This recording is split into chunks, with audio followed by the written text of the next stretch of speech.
Hai, Assalamualaikum. Hari ni Kak Ina nak share macam mana kita nak bagi ubat kutu. Okey, mula-mula pastikan kita cari kulit kucing di atas tengkuk. Lepas tu kita titikkan.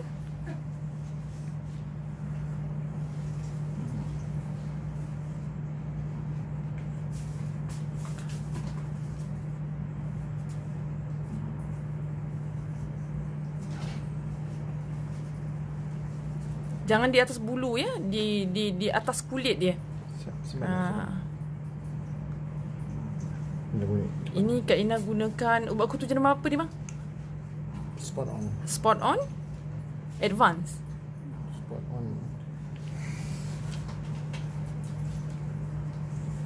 Tengok, tunjuk sikit.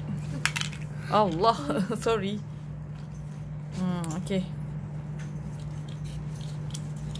Okay, itu saja. Front line.